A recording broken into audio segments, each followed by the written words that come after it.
The best.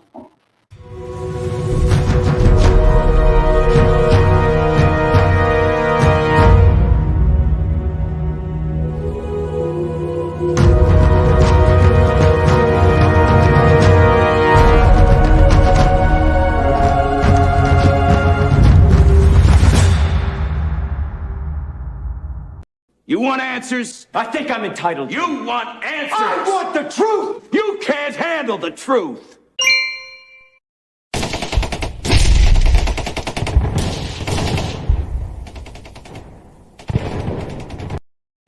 Well, I tell you, do you think SHTF, do you think our world could get any stranger? It really has, folks. It's gotten strange. It almost seems off the hook strange. And the best we can do is be prepared. I want to thank you all for coming here, being a part of Patreon, coming to the Prepared Mind on Patreon. And folks, if you're on YouTube, you get these great videos, but you don't get to participate live. And that is the big benefit for the $2 subscription to Patreon. You get to join us live, ask questions, be in the comments section, and you're getting information, and it's incredible. We get information here now because of the research that's done by me and other people back behind the curtain, literally behind the curtain, who are doing digging, first level research. We sometimes beat other websites by up to 24 hours, sometimes more. I'm like, we covered that 2 days ago. Why am I just now hearing about this on that news channel? That's how fresh we are. But enough of freshness, right? Could it get any stranger? It's almost like Stranger Things, that show on Netflix. That's nothing compared to the shit we're dealing with. So let's dig into it. What are you talking about, John? What do you mean things are strange? Well, today at the White House, President Gigi Jotard Biden, it's incredible. He had Barack Hussein, Barrios-Toro Obama show up. And it was strange, folks, as Biden's administration is failing. It's failing economically. It's failing diplomatically. It's failing militarily. It's failing monetarily. It's failing in every approach it's taking. As he is failing, his master reveals himself and comes to the front.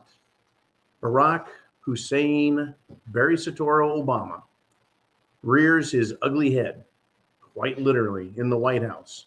And what is even crazier, folks, what's even crazier is what Biden said. In introduction, he says, "My name is Joe Biden, and I'm Barack Obama's vice president. And I'm the husband of Jill Biden." It was surreal listening to him do this. Now, was it comical? Not to me. Was it tongue-in-cheek? I'm sure it may have been meant to be. But it was revealing, folks, because in all good humor, as we've noted, since this is a satire channel, all good humor has elements of truth within it, which is why they must silence you and me and not allow us to talk openly, because the truth stings and the truth is everywhere. So we embed it in our satire, our humor. When I'm sardonic or smartastic, right? It's because there are truths hidden within that humor. Yeah, my name is Joe Biden, and I'm Barack Obama's vice president. Well, you bet. And they're back in the White House trying to clean up the mess that has been made.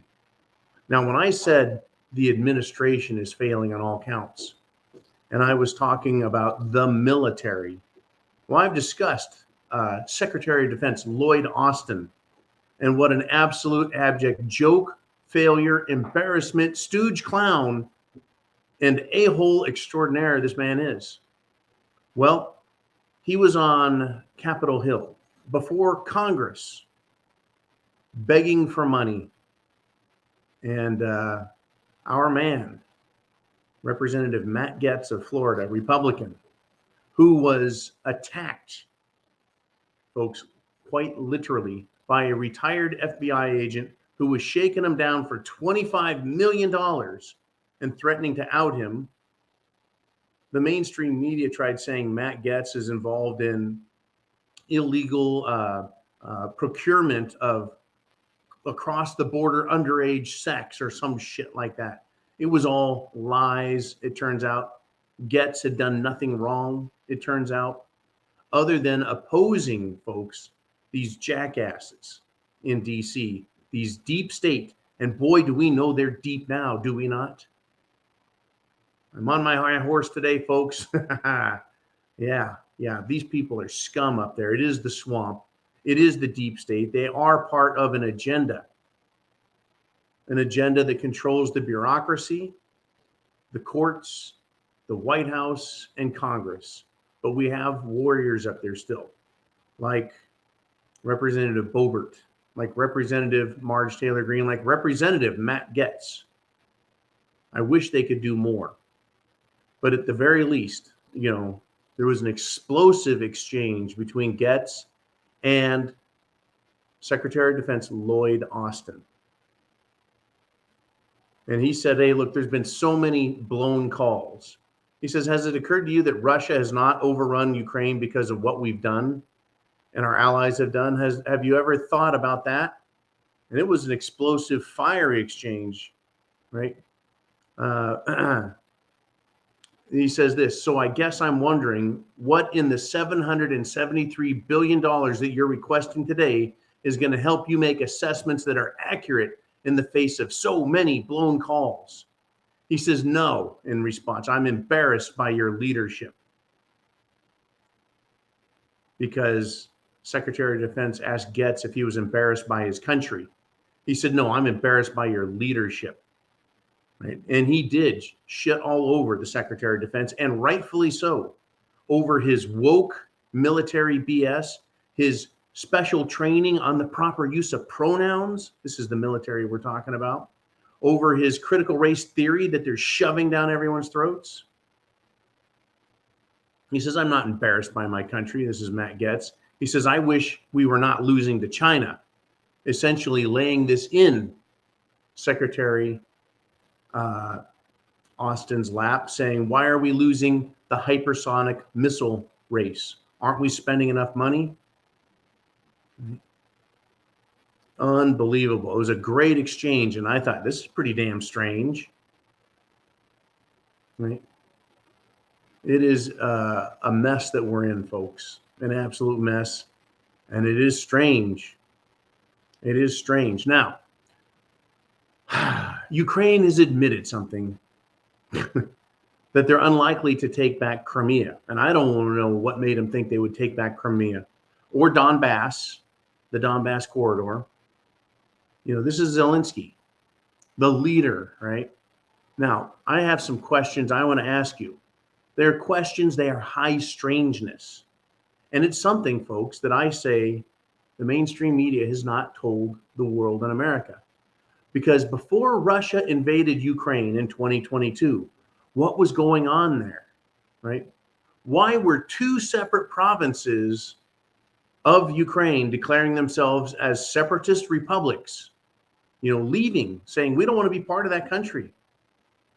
What was the Ukraine military doing in and to those separatist republics prior to the Russian invasion that was causing, right, this desire to not participate, to separate? Because originally they were called separatist, republics and separatist areas. Why would they want to be separatist? Because they were really happy with Ukraine? Because they believed Zelensky was a good guy? Because they thought the Ukraine military was friendly? Or was it all quite the opposite? Were they being unfairly taxed, regulated? Were the people being brutalized by the Ukraine military, specifically, folks, the Azov battalion, the Nazi brigades of Ukraine? Ask yourself that. Is that what the people were a little upset about? Were the Ukraine Azov atrocities that Zelensky confirmed and then whitewashed, saying they are what they are? Were those atrocities committed by the Azov battalion being committed in those two areas, the two breakaway areas? Is that where Ukraine atrocities were being committed? Not to mention that Ukraine was, violating a peace accord and inviting NATO into there, which was against the peace accord, was against what NATO agreed to, right? Yes, indeed, folks, in my book, Zelensky and his military were to blame for the lead up to the invasion by brutalizing the people, plundering natural resources, and threatening Russia, as well as enriching themselves and their masters. Strange days indeed, folks, where there's two sides to the story, every story, and the mainstream media is only telling one at this time. And this is how propaganda works. Are you prepared for more of this, folks? Where you only get one side of the story. That's right, where you only get one side of the story. Oh, there's more. Are you ready for this, right? Now, in Hungary, Viktor Orban won in a massive victory the presidency. So within 48 hours of that, the European Union has now initiated a punitive, as in punishment, rule of law mechanism. Oh, why? Well, because they elected Orban. To the European Union, folks, democracy only counts when their socialist agenda is voted for and their socialist leaders are put into positions of power. Hungary didn't want that, folks. And since Hungarians want freedom, the European Union will financially punish the Hungarian people. So Hungary is going to get the Russia light treatment of sanctions and a denial of benefits by the EU. Do you see how this works? I mean, literally, do you see how government works? You either obey them and suck up to them, or you can oppose them and be punished. Right? The United States of America, the Federal Reserve, have weaponized the US dollar. It is not a free tool of wealth that all can use in a free market. See, that's what currency is. That's what money is supposed to be. It's a medium of exchange in a market to allow people to conduct business at will. And when the United States says you must use our dollar and then says, but we have special rules, you must obey us and what we want, or we're going to punish you. The world is learning, folks. Are you learning? Are you awake? Are you aware? Are you prepped? Because this isn't over. You and I, as Americans, are going to be punished for wanting freedom, for not wanting to participate in the system. And they tried it here. They tried it with Cerveza Bug and the Jim Jones juice, saying, you're going to do what we say, or you don't get to have a job, or you can't travel, or you can't do this, and you can't do that, and you have to stay locked up, and your kids can't go to school. You have to wear masks, right? You have to get the Jim Jones juice and any booster we require. And you have to have a passport to move around. All unconstitutional. But that's their policy. And if you don't obey them, then they will weaponize the dollar. They will weaponize business, your freedom, against you. They don't have a right to tell us no. They don't have a right to stop us, literally. All they can do is scare us into compliance. And yes, folks, sometimes it does lead to very hard times where people get hurt and people die standing up for their rights. Are we there yet? No. Are we heading that way? Sadly, unmistakably, yes. They have weaponized the dollar. They're weaponizing, literally, the European Union and its paperwork against its own nation states.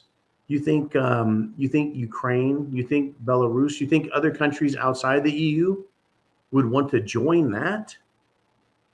Russia be part of the EU? Why would they want to ever, seeing that they're weaponizing a political institution that punishes, right? Because that's what socialism does, folks.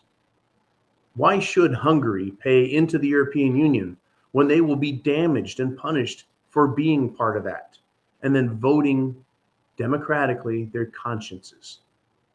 What good is the EU, folks, the European Union, unless you are a sellout nation that hates its own culture? Literally, folks, very strange, and definitely SHTF.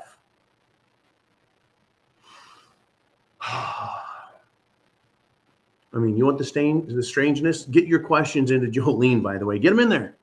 Get in the questions to Jolene.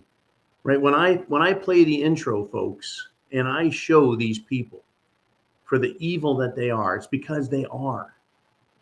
Because they tell us that they are. Because they act like it. And they actually incorporate their evil designs and plans, their thoughts, their beliefs into the legislation now, where if you disobey them, they punish you. Well, what about older institutions? This is incredible, folks. Absolutely incredible. Get this. President Zelensky, don't use the letter Z, who was a coup d'etat installed puppet president. That's right, folks. The CIA and probably MI6 and most likely Mossad and most usually with Interpol's help and other, shall we say, nefarious organizations, they helped infiltrate, organize, and then pull off the coup d'etat in 2014 in Ukraine, which resulted in Russia taking back Crimea and saying, we're going to clean this act up or we're going to invade. And this was back then, folks. And that's when they came to the Donbass Accord and said, okay, we're not going to bring in NATO. We're not going to do this. We're not going to do that. We're not going to punish the people of Ukraine. We're going to try and be a nation. Russia agreed to that then. Maybe they shouldn't have back then. Now we have a puppet fruitcake, light in the loafers, skinny jeans wearing president, pretending to be godlike. Zelensky is now demanding that Russia be expelled from the United Nations Security Council. Folks, in the World War II aftermath and victory over the Nazis, right? There were several countries that were ahead above the rest in that they defeated Nazism and supposedly set the world on a course for freedom. That would be Russia, Soviet Union, it would be England, France, the United States of America, and China. They're on the Security Council. Right? These are the most powerful military countries. I would kind of argue that France, not so much, England, not so much, but still, right? It can't just be China, Russia, and the United States of America. Are there stronger militaries than those three? No. Those really are the superpower countries. But China fought against Japan. And the Soviet Union, France, England, and the United States fought against Germany from both sides. Zelensky is demanding that Russia be kicked off the Security Council. So this political friendship in this organization, the United Nations, is now to be dissolved because the political puppet of a Ukrainian oligarch is violating a peace treaty agreement that he signed and now wants to start World War III. Strange enough for you? So Zelensky, a Nazi in truth and reality, and the proof is in the pictures, the stories, and even U.S. congressional legislation from 2017, 2018 that said the U.S. will not give arms, armament, support, and funds to Ukraine Nazi military organization. So Zelensky, a Nazi in truth and reality, prove me wrong. If I'm wrong, I will retract everything I say. Which is, of course, just satire anyway. So Zelensky is so influential that he can kick Russia out of the United Nations, that Zelensky can risk starting World War III, and Zelensky can deceive the world, folks. Yeah, it's a strange SHTF, folks, and it's time to buckle up because there will be bigger bumps coming. Guarantee it. I guarantee it, folks. Have I been wrong? Should you have been putting away food and water? What about your shelter, your clothing, your medicine, your means of self-defense? Well, in Germany, they're now saying, well, you're going to get cold. Well, put on more sweaters. Oh, now that's caring. From the industrial powerhouse of the European Union and the European continent, Germany, their answer to their energy crisis is put on sweaters. That's about as brilliant as fuckstick number 1 and number 2 in the White House. That would be both Biden and Pete Buttigieg, Secretary of Transportation, who is, by the way, now being groomed to be the LGBTQ Democrat Party leader for the 2024 presidential election. It's being panned, folks. And I wouldn't say unwidely. I would say it's widely being panned that that's their best bet. A very small, and I don't want to, it's not his LGBTQ status that is as bothersome as the fact that he is weak, he is effeminate, he is non-effective, he is uninspiring, he is non-dynamic, he is boring as an all get out. He is a turd, folks, being drugged down 36 grit sandpaper. He's just a mess and he's all over the place. He doesn't know what he's talking about. Plus, I don't really care for the in-your-face, suck up to our social media status of the LG rainbow flag crowd, right? You guys want to exist, fine, but we don't have to like it or accept it or put up with it or vote for it. But it's there, folks. Stranger than strange. That's where they're going with that. Interesting, huh? We got to be able to talk about this stuff. It is part of the SHTF scenario. We got to be able to talk about this stuff, but it's because it's part of the moral and the negative side, the corrupt nature of this government and what they're doing and they're pushing for. And you think I'm kidding, right? Disney, everyone loves Disney. Hearts and kisses from Disney. Well, a Disney cruise ship employee was caught on camera, folks. Are you ready for this? It is rather filthy. Caught on camera molesting an 11-year-old girl in an elevator. Disney security guards are investigating the sexual assault, told him, right, keep your mouth shut. And then Disney reportedly flew this accused molester back to India, I guess, so no charges can be filed, so that they can sweep under the rug their filth. That's right, the same Disney, folks, that puts pornographic imagery into their cartoons and their artwork. It's incredible what's come across my desk, my phone, whatever you want to call it. With regard, and of course, everyone remembers or should remember that in the VHS cover for The Little Mermaid, there's of course Ariel, the Little Mermaid, and in the background, it's the Sea Kingdom and the castle. And one of the castle spires was shaped just like a big fabulous dick, a huge dildo. And it was like, oh yeah, I guess we didn't mean to do that. Yeah, you did. They removed it, so a lot of the covers don't have that. And back then we had VHS tapes. Right? And there are a lot more, folks, completely obscene representations of genitalia in Disney work. And the fact that Disney is going to sue the state of Florida over its legislation that says parents have a right to control the garbage that schools spit out in the terms of, shall we say, sexual indoctrination into immoral practices. Right? It's not the don't say gay bill. The word gay is never in there. It's you won't teach filth to children, right, that aren't ready for considering such notions and ideas. That's what Disney's about, folks. That's what they've become about. I don't know what good old Walt Disney had in mind back in the 1930s and 40s and 50s, but we can certainly see where they've gone now. We can certainly see what the rainbow crowd likes, what Hollywood likes, what the Democrats like.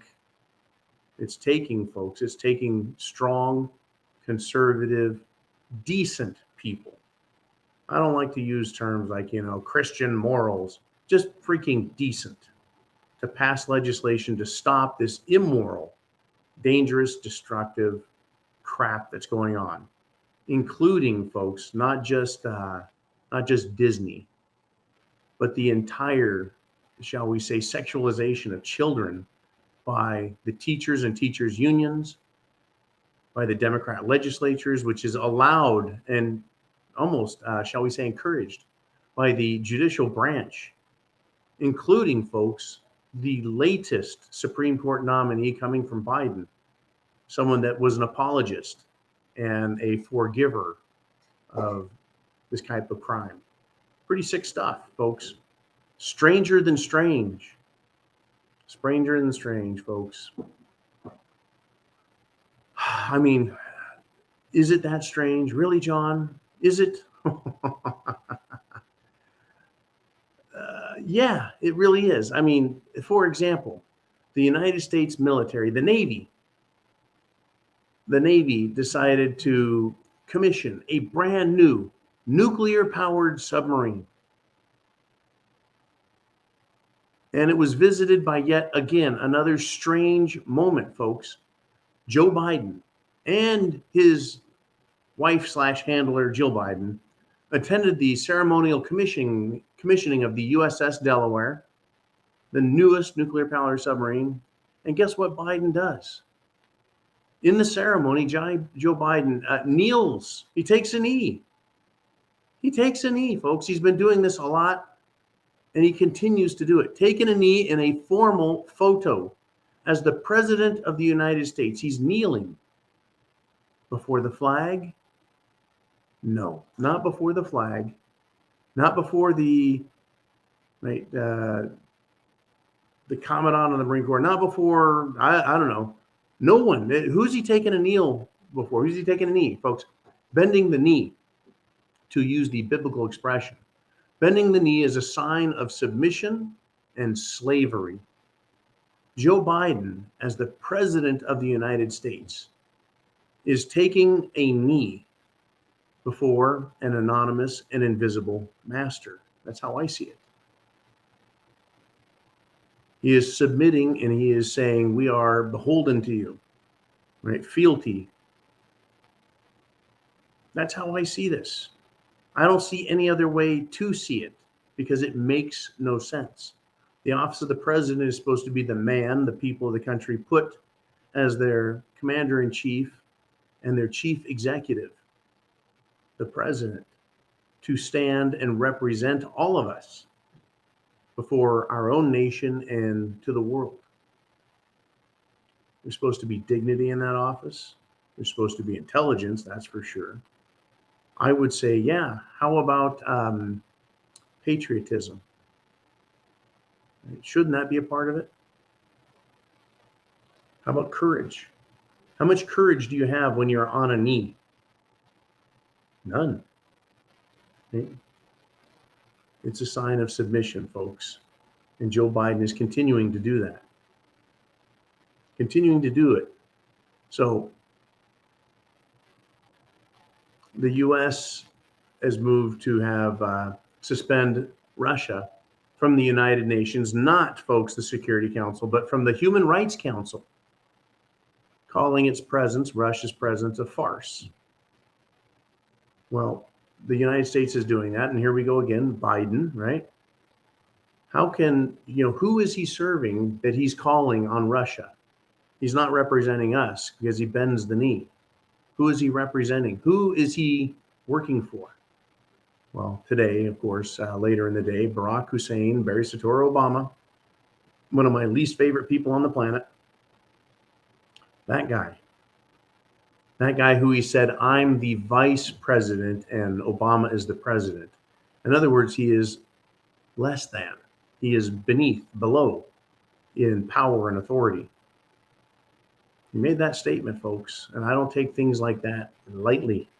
I don't see coincidence and comedy coming from an organization, the White House, that is calling on us to do our patriotic duty and suffer financial loss and economic loss, moral destruction and decay, because it's just the thing to do these days.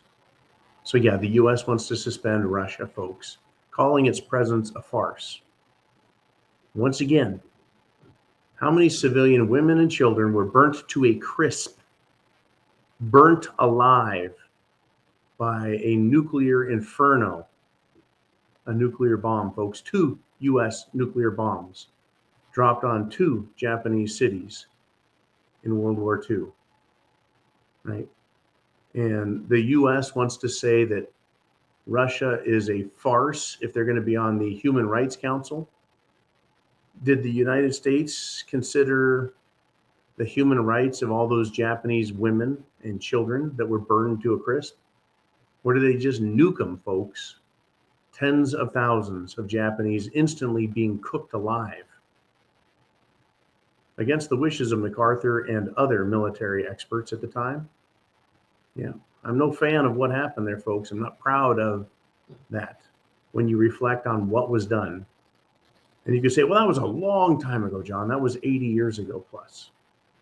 I haven't heard the United States of America say that they apologized. Did I miss that day? I might have, maybe. You know, it's always been justified and claimed to be justified, but in light of where we're supposed to be in 2022, was it justified? Or would it have been better to, you know, just continue to take island and city after city, just like every other war? Right? Is Russia wrong for doing what it's doing? Well, they're trying to say it's wrong, folks. You know, but Russia isn't dropping nuclear bombs and cooking women and children, as well as men and armies. You know, there weren't any military targets in Hiroshima and Nagasaki. There were no military targets there. It was civilian cities and damage. And I understand, folks, all is fair in love and war. Russia's at war. Ukraine is at war. The rest of us are standing here holding our genitalia and watching, right? And then criticizing from the outside. You know, for Russia, it's an existential threat. It's a very serious threat. For those of you who don't know what existential means, it's very, very, very serious. They consider it key to the survival of their nation, which is why I don't think any other country has involved itself. That and the threat of nuclear annihilation, should any attempts to do so occur. It's a strange world, folks, when we have people trying to enrich themselves and using that as the justification for making the rest of us suffer. It's SHTF, folks. Truth is stranger than fiction. It always has been. So we've gone past the half-hour mark. As usual, I go a few minutes late, but it is your turn with the question and answer session. I get the first half hour. I give you guys the second half hour to ask questions, and Jolene should have them. At any point, drop in their question in all caps in the comment section. Jolene will grab that, and she'll put them on up. And you guys, let's see what you want to talk about. Are you ready?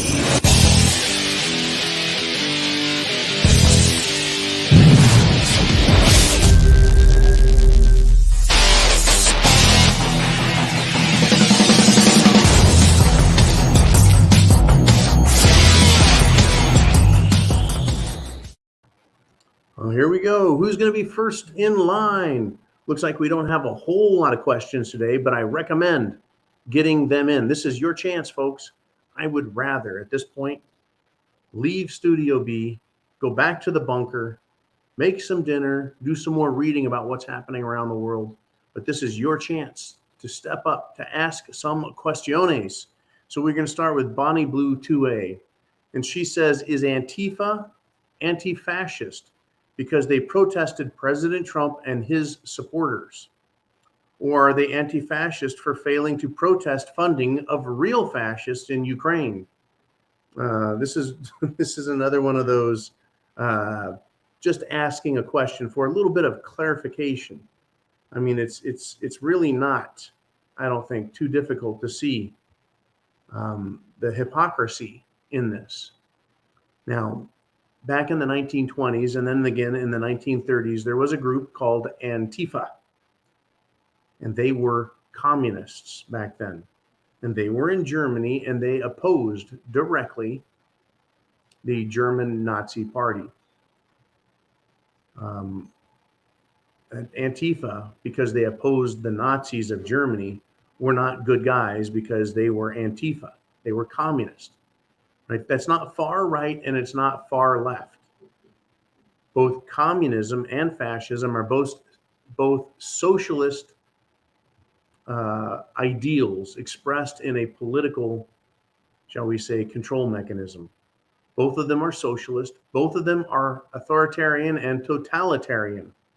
And if you don't think they're totalitarian, then you have to ask yourself, why was it that the Nazis killed 10 million people? And why was it that the Soviet Union killed 35 million people as communists? And the Chinese, CHICOM under Chairman Mao, they killed, what, 50 million or more of their own people? In total, folks, over 100 million people have been killed by their own socialist, communist government. Why would anyone ever want a socialist government? Because all it takes is a dictator to take over that communist party, like Lenin, like Stalin, like Chairman Mao, take it over and turn socialism into communism, and then to start murdering their opponents. That's what they do every single time. Oh yeah, what are they prescribing for us in the United States of America? Well, social punishments, denial of rights. Well, sending you to re-education camps, taking you as a deplorable and sending you to a work camp, a re-education camp, a concentration camp, or just killing you outright if you won't change the way you think and start behaving like a good little slave. So back to anti-fascists. They were in Germany, not as the good guys, fighting people who were not the good. There was bad guy versus bad guy, Nazis versus Antifa. But Antifa, folks, Antifa back then had the same flag they have now. And Antifa is not a strictly modern American phenomenon. Antifa, communists, is made up of young people. And of course, they have their old guy and old girl bosses, organizers, middlemen between the moneyed and power interests and the foot soldiers on the street. But for the most part, they're made up of very young people, a lot like the military is run by, a lot of old guys. But in comparison to the total number of military, right, military is made up of young guys in their 20s, well, their teens, their 20s, and then some in their 30s and 40s and up. So Antifa is very much a military/paramilitary organization that's unsanctioned, yet uses and has always used violence as a means to get what it wants. And what does Antifa want? They want political control for their political party. Antifa is communist, and they want political control of the United States government. But there are German Antifa, there are French Antifa, Spanish, Italian, English, the entire continent of Europe. Every country has its own Antifa faction, its own groups, waving the same Antifa flag they waved back in the 1920s, or a flag that's a derivative of that, is very much in design and style to that of the Nazi flag, right? Trying to appeal to this symbology that they think is important in the configuration of the flag. So Antifa, go ahead and put that question and hold it up there for me, Jolene. Thank you much. Antifa, folks, is very real. Now, your question is, are they anti-fascist because they protest President Trump? No, we just didn't hear about Antifa really here in America until President Trump. They existed, and they've come out in places like Portland, where they've been fighting with, radical right-wing, people they call fascists. They're calling anyone who doesn't support communism fascism. Very much, folks, this is Saul Alinsky, Rules for Radicals, communist Marxist doctrine, propaganda, and standard operating procedure for these radical leftists. If you disagree with them, then you are exactly who they hate. And they project onto you the image they need to justify the beating of you. And I mean beating in a literal sense. So if you are not a communist and in line with them, you are a fascist. They're saying you're a Nazi. It is incredible, folks. Yeah. Well, I'm not a fascist, folks. I am anti-socialist. I am anti-fascist. I am pro-freedom, anti-corporatist, and anti-globalist. That is how I see this, right? But I'm not Antifa. I'm anti-fascist. I'm anti-communist also. I'm anti-immoral. I'm anti-big government. I like freedom and liberty. But if you were to stand with me and wave flags saying we love free America, Antifa could drive by in a car and feel completely justified in screaming that you are a fascist, because that's how they operate. It is their standard operating procedure. And folks, that is why Antifa can attack the Proud Boys. And in the same day, and even in the same minute, they can turn around and physically, as well as verbally, assault and insult an old person who is trying to cross the street. Anyone who is trying to drive and get somewhere, they can run across them and start screaming fascist at them for daring to be in their way. They are radicals. They are dangerous, folks. Now, they protest President Trump. They'll protest anybody. They're anti-fascist for failing to protest funding of real fascists in Ukraine. That's a great statement, Bonnie. Antifa should be right now in 100% full strength outside the White House and outside Congress for funding real fascists in Ukraine. And the reason I'm staying on this subject, folks, is because it is fundamental to the SHTF situation that we find ourselves in. And it also plays into the theme of this video, which is high strangeness. Now, who funds Antifa activities in the United States of America? It's NGOs, non-government organizations. The largest, or the most, shall I say, both prolific and well-known would be that which is controlled and funded by George Soros, who is himself, folks, a globalist and a fascist who wants to destroy freedom and liberty that is a true republic and replace it with an authoritarian social fascist government that is corporatism and globalism, the cooperation between a government and corporations to enrich the corporations and their masters and to enrich and empower the politicians. That is fascism. And so who is funding, once again, Antifa in the United States? It is George Soros, a fascist. That is high strangeness, folks. But see, Antifa doesn't care. They just want funding so they can push their message. But they are useful idiots. And I mean that in the most real sense of the word. They're useful idiots who are selling their services for money, right? Money, folks. That evil tool of capitalism, money. They're trading their time, their services, so that they can spread their Antifa word and act out. And they're being allowed by Democrat governors, Democrat mayors, Democrats in the White House, even like Kamala Harris. They're encouraging, allowing, and promoting this Antifa violence because it's getting the Democrats more power and control. But it's comical, and it's high strangeness because the Democrats, folks, are not Antifa. The Democrats are authoritarian, they're socialist, and they're for global corporatism. They're globalists, meaning they're global, without borders, fascists who will use any country and any government to empower themselves. Right? Anti-fascists, they're failing to protest. Real fascists in Ukraine, yes, they're failing in Ukraine to protest. And they're failing in front of the European Parliament, and they're failing in front of the White House, and they're failing to get the attention of the mainstream media in Europe, in England, in Canada, in the United States. Well, why is Antifa failing? Why aren't they taking this opportunity? Well, one, I don't think the mainstream media would give them the time of day because they're not useful idiots at this time. And two, I don't think George Soros is funding their activities at this particular moment for such activities because they don't want to be exposed as the real fascists, the real global corporatists.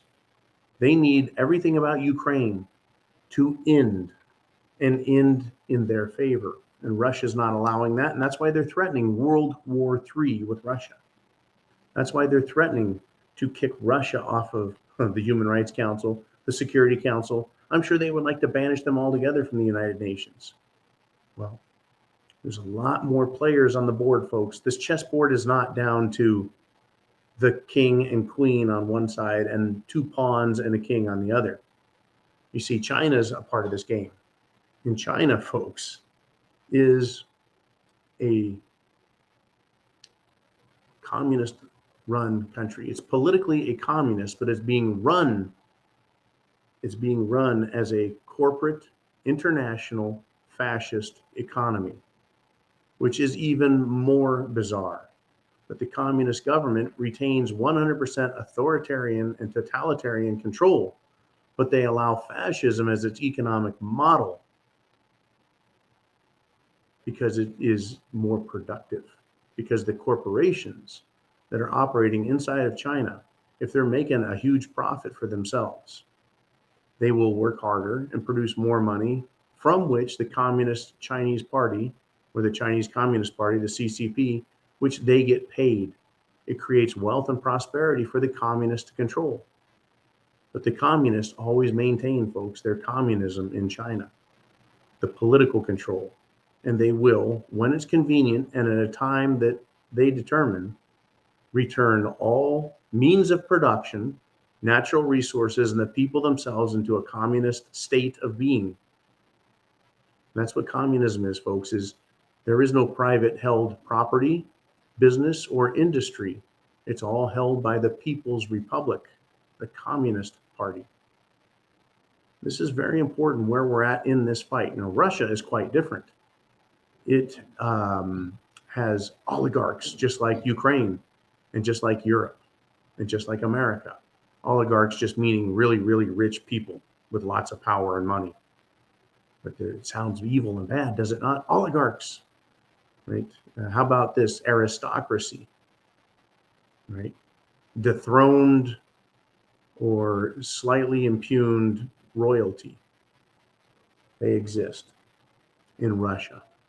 They got their rich dudes, and they are not communists. Those rich dudes in Russia, they want to remain rich and powerful.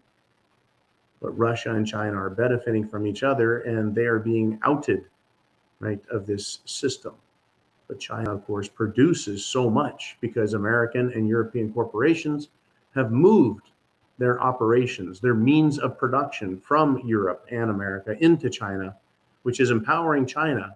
And as soon as China wishes, folks, as soon as it's most beneficial for them, all they have to do is declare their sovereignty, say whatever they want. I mean, they could claim something fancy and say force majeure, national emergency, or we're communists and we now own everything.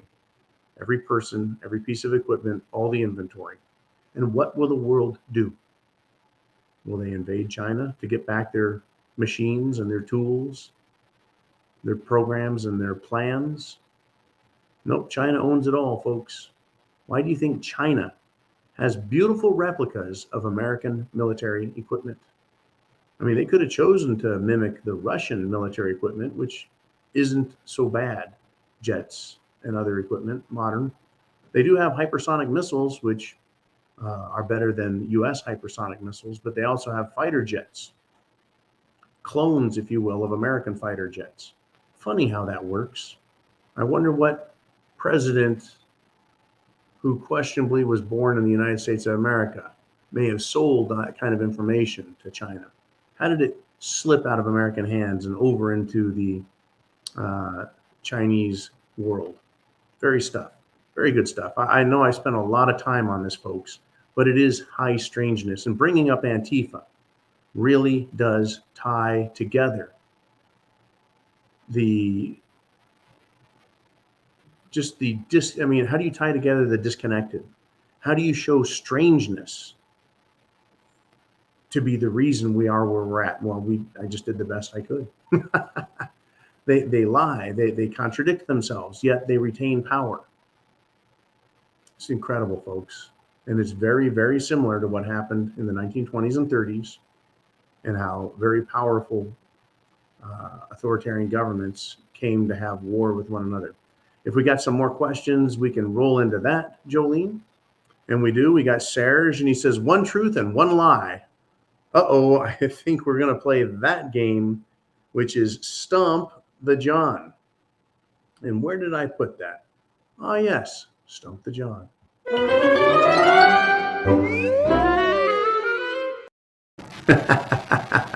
Okay, Stump the John. Hunter Biden and Greta Thunberg are engaged. The United States are not united. I really appreciate that one. Greta Thunberg, well, I don't know. Is she 18 yet? Is she legal? And Hunter Biden, yeah, there's some questions about his, shall we say, not only his fidelity, but his fidelity to behaving lawfully. Mr. I love smoking crack and snorting cocaine off of hookers' butts and participating in orgies with Russian, shall we say, agents. Yeah, very interesting. Yeah, but yeah, Hunter and Greta, there's a match made in heaven. I still wonder, and it's been silent today. Hunter Biden news is pretty silent. And I think that falls in line with Man's 72-hour news cycle. They ran that one as a distraction for a few days. Hunter Biden could be indicted. Hunter Biden likely to be indicted. Hunter Biden needs to be indicted. Embidened. Maybe imbided is going to serve as another word for indictment. And the United States are not united. Truly, folks, the question of the United States and what it is going to continue to be a mystery to its own people, because there are actually 100 states. There are 50 states united in the Constitution for these United States, of these United States. And then there are 50 subcorporations of the corporation called the United States, headquartered folks in Washington, D.C. And each of these corporate subsidiaries is called the state of. You have the state of California, the state of New York, the state of Illinois, the state of Florida, the state of Texas, the state of Washington. Those are corporate subsidiaries or subcorporations to the United States government. And there are 50 of them. Have you noticed that the California flag says California Republic? Well, when I lived there, I never got a bill or a tax statement or a letter from the California Republic. Never once, folks. Only on the state flag does it say California Republic. That's for the geographical area known as California. The corporate body, or government, if you will, that exercises authority over the people is the state of California, or any state, name it. And it is a sub-corporate body. That's why the states are not united, folks. There's a lot of questions, and they're not being answered. We are, as people of the republics, the individual republics with their own individual, folks, constitutions, which mirror the Constitution for these United States. Small u on the word United States, folks. And then there's the Constitution of the United States in all capital letters, a corporate document, if you will, for the corporate United States government.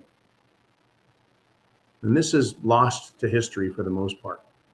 This is anathema to the organization known as the United States that wants to keep all these things secret. Why can they violate the Constitution the way they do and get away with it when it clearly says shall not be infringed, when it clearly says the right of the people shall not be violated, right? When it says the right to life, liberty, and pursuit of happiness. And that includes the right to travel, the right to own property, the right to engage in business without government interference, without government provocation, without government taxation. The taxing power of the United States government is actually very limited. So how is it that they tax us, folks? The 16th Amendment has nothing to do with taxing individual people. In fact, there are Supreme Court cases that state such that. They just come right out and say, nope, has nothing to do with it. So is it custom and tradition to pay an unlawful tax? Or is there something else going on here? Well, if you You live and exist by permission. That is, you're exercising not a right, but a privilege. Then yes, right? The servant has privileges, the master has rights. And so if you're told, well, you have privileges and we can tax you, then you must not be the master.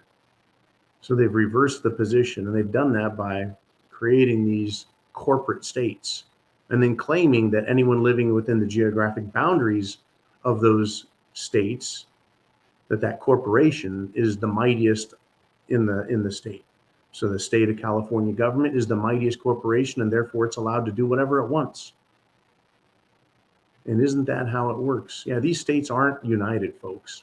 They're not united with the people, and they're not united with one another. And they certainly, folks, aren't going to get any better before it gets a lot worse. That's just a topic that's always been on my mind. When I learned this, and folks, I had a law library that I bought when I was in my 20s. And I spent countless hours reading and scratching my head and wondering how the hell we got from there, a nation of freedom and liberty, with a Declaration of Independence and a Constitution. We got from there to where we're at now. Surveys to sneeze. We got Robert Wilson checking in. He says, practice guerrilla gardening as an experiment. Here, there, and everywhere. Scratch a hole, put some fertilizer and Epsom salt in, and see what happens. Guerrilla gardening is a great SHTF and prepper program. You see, if you, we're switching gears here, big time, folks. It's like squirrel gardening. Let's go, Robert. And then we'll start talking about that. You betcha. We like to think of gardening as neat little rows of crops, kind of mirroring big agricultural production fields, where they have long rows and every plant is the same. They're basically the same height, the same color, the same shape, producing the same produce. Home gardens can also take on that appearance, and they're very easy to see. But the guerrilla gardener, much like the guerrilla warrior, blends in. And by the way, Robert, great topic, sir. And the guerrilla gardener blends in. You don't have a bunch of the same plants because they draw attention to themselves. So you can have a squash plant here. You can have some carrots planted over there. You can have some potatoes. A lot of people don't even know potatoes, that they grow under the ground and that they're a root or a tuber, if you will. And the plant above the ground looks like a weed, right? But guerrilla gardening is planting here and there sparsely so that it is not easy to see. It's camouflaged, if you will. It's a stealth garden, right? It's like the ninja of gardening. Now, I've seen victory gardens. If you know what a victory garden is, it looks like a nursery exploded and there's plants everywhere. It can go along the same concept of that, right? But the guerrilla garden doesn't stand out. The guerrilla gardener spot plants, spot fertilizers, and spot waters the produce that they need. And yeah, you still have to keep an eye on it, because if someone figures out, good golly, there's squashes over there, yeah, that'll tend to attract attention. And then the thief, shall we say, who wants to plunder your garden, they'll keep coming back and plundering it. Now, other ideas when it comes to guerrilla gardening. Okay, so don't do square plots. Interplant and intersperse your vegetables. Hide them amongst bigger plants, hedges, shrubs, etc., or even in tall weeds. But having plants that have brightly colored fruits like tomatoes, they tend to stand out. Even yellow tomatoes, yellow squash, they tend to stand out. Yellowish squashes like winter squashes and summer squashes. So getting produce that produces green vegetation and fruit for you, very good idea. Things like celery don't have a lot of nutrition. Certain lettuces have a lot of nutrition. I'm not a kale guy. I hate that shit. Collard greens, I hate that shit, but it's loaded with nutrition. There are, though, dark green leafy vegetables that this standard idiot on the street would not know if it had teeth, came up, bit him on the ass and said, "Hey, I'm a vegetable, eat me."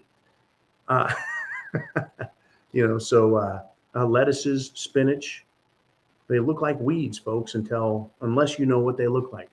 Learn what grows in your area. Practice, see what your yield is that you get so you plant enough. And then practice guerrilla gardening skills so that your garden, your produce is camouflaged, protected. So it doesn't require 24/7 protection, right?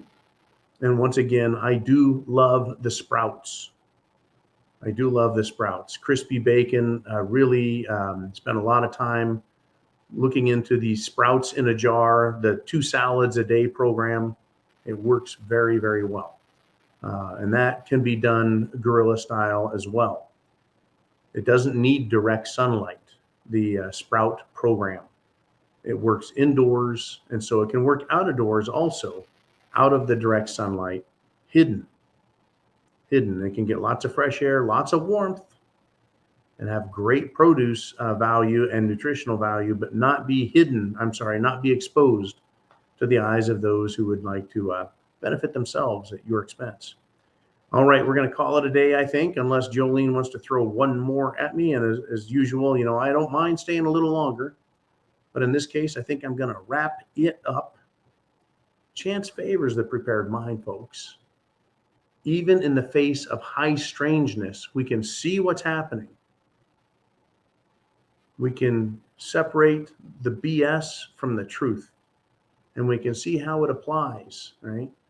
The BS in politics and media, entertainment, military, law. There's a lot of BS, folks. There's a lot of strangeness. But when you peel back the layers, like an onion, you get to the truth. You get to the core of the matter. And ultimately, you and I don't have any real power to change things on the macro, the world level. But we can, in our own lives, create a degree of insurance and comfort and protection in uncertain times. It's called prepping. And chance favors the prepared mind. Aren't you glad you're on that team? Aren't you glad you're a prepper? Godspeed to all, and Semper Fi.